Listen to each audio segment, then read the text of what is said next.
আসসালামু আলাইকুম প্রিয় শিক্ষার্থী বন্ধুরা, আশা করি সবাই ভালো আছো। আমি আছি অপেক্ষক সীমা অবিচ্ছিন্নতা অধ্যায়ে গুরুত্বপূর্ণ একটি অঙ্ক নিয়ে তোমাদের সামনে হাজির হয়েছি। অঙ্কটি ঢাকা বিশ্ববিদ্যালয় অধিভুক্ত ৭ কলেজ 2019 সালে আসছে। ভেরি ভেরি ইম্পর্টেন্ট অঙ্কটি আমরা মনোযোগ সহকারে প্রথম থেকে শেষ পর্যন্ত দেখবো ইনশাল্লাহ। একটা অপেক্ষক দেওয়া আছে আর তোমাদেরকে বলছো অপেক্ষকের অবিচ্ছিন্নতা পরীক্ষা করো। ওকে, সমাধান।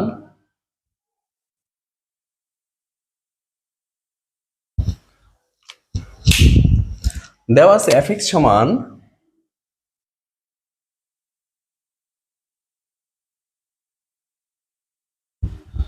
fx সমান x minus 3 x square 9 যখন x equal to 3। অতএব x সমান 3 হলে তুমি শুরুতেই অপেক্ষকের মধ্যে x সমান 3 বসাই দিবা। 3 minus 3 3 স্কয়ার 9 0 0। এটা তো অসংজ্ঞায়িত, তাই না?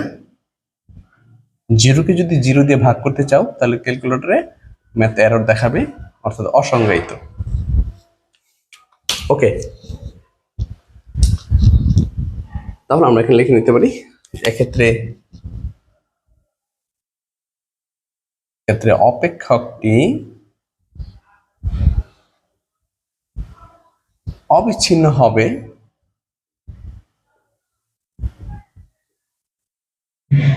যদি লেফট হ্যান্ড লিমিট সমান রাইট হ্যান্ড লিমিট সমান, দুটো পরস্পর সমান হয়।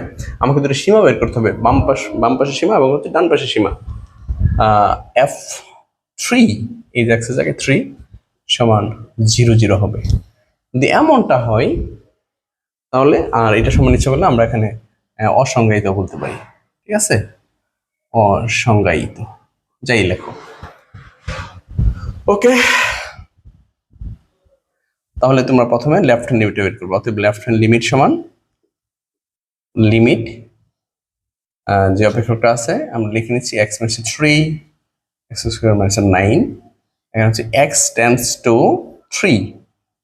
যেহেতু লেফট হ্যান্ড লিমিট বের করবো আমি বাম পাশে নির্দিষ্ট বিন্দু 3 এর বাম পাশে গেলে অবশ্যই x এর মান কমবে, তো মাইনাস দিয়ে একটা নতুন একটা চলক ধরবো h। তো যদি বাম পাশে x tends to 3 minus h হয় লিখে নিতে পারো যেহেতু x tends to 3 minus h, তো তুমি যখন এই x এর মধ্যে h বসাই দিবা, x এর মান যখন 3 minus h বসাবা, x এর প্রত্যেক জায়গায় যখন 3 minus h বসাবা তখন চলক হিসেবে h চলে আসবে।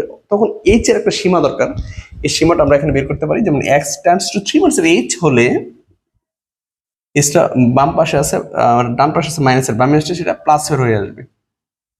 3 minus x বা h stands to 3, এই যে x এর মান এখানে 3, অতএব h tends to 0, অর্থাৎ x এর মান যখন তুমি 3 minus h বসাবা তখন h এর মান 0 বসাতে হবে। সমান তুমি এখন লিখে নিবা লিমিট x এর মান বসাবো আমরা 3 minus h 3 minus h minus 3 minus h square minus 9। যখন x এর মান 3 minus h বসাইছো ওই অবস্থায় h stands to 0 হয়। এখন এই h0 প্রত্যেকটা h এ বসাই দিবে, তখন আর এই অংশটুকু এখানে বসবে না। যখন তুমি h এর মান বসাই দিবে এখান থেকে বসে না, তাহলে আমরা বসাবো 3 minus 0 minus 3 0 তে স্কয়ার 9, তাহলে 3 minus 3 3 9 minus 9, এটা আমরা অসংজ্ঞায়িত পাইছি, অসংজ্ঞায়িত। এটা হলো লেফট হ্যান্ড লিমিট। এবার তুমি যাও রাইট হ্যান্ড লিমিটে।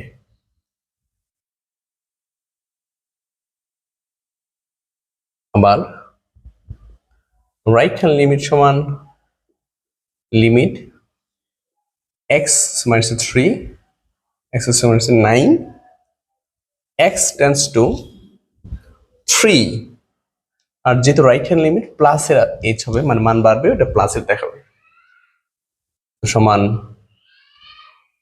এটার ক্ষেত্রে তুমি এই জিনিস লিখে নিতে পারো যে যেহেতু x টেন্ডস টু 3 প্লাস আর h, তো তুমি যখন এখানে এই x এর জায়গায় 3 প্লাস h বসাবা তখন h এর একটা মান দরকার পড়বে, h এর সীমা দরকার পড়বে। আমি h এর সীমা বের করব, plus h stands two x বা h stands two x minus 3 বা h স্ট্যান্ডস টু x এর মান হচ্ছে 3, এই যে x এর মান 3 মাইনাস 3, অতএব h টেন্ডস টু 0। ওকে, তাহলে এখন যে কাজটা করবা, লিমিট তুমি এখন x এর মান বসাই দিবা কত, 3 প্লাস এর h মাইনাস 3 প্লাস এর h স্কয়ার 9, আর যখন তুমি x এর মান 3 প্লাস এর h বসাইছো তখন h হচ্ছে 0, h টেন্ডস টু 0। এখন এই h এর মান 0 বসাবো এবং এই অংশটা এখানে হচ্ছে না, তুমি যখন মান বসাই দিবা তাহলে 3 plus 0 minus 3 plus 0 square minus 9, 3 minus 3 এর উপর স্কয়ার হতে 9 9 0 0, এটাও অসংজ্ঞায়িত। তাহলে তুমি দেখো লেফট হ্যান্ড লিমিটটা অসংজ্ঞায়িত পাইছি, রাইট হ্যান্ড লিমিট অসংজ্ঞায়িত পাইছি, আমরা সেটা বলতে পারি অপেক্ষাকৃত তোমার অবিচ্ছিন্ন। এখানে আমরা এই কাজটা করতে পারি, যেহেতু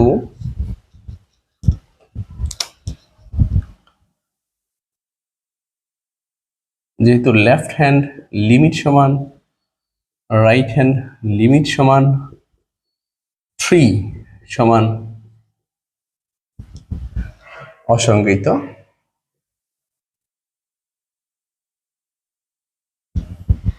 সেহেতু অপেক্ষকটি অবিচ্ছিন্ন।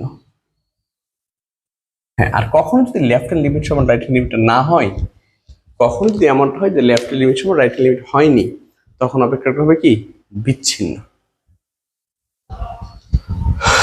ওকে, আশা করি সবাই অঙ্কটি খুব ভালো করে বুঝতে পেরেছো। আমার ক্লাস যদি ভালো লাগে তুমি তোমার বন্ধু বান্ধব সবাইকে আমার অনলাইন ক্লাসের বিষয়ে শেয়ার করো। ভালো থাকো, সুস্থ থাকো, আসসালামু আলাইকুম।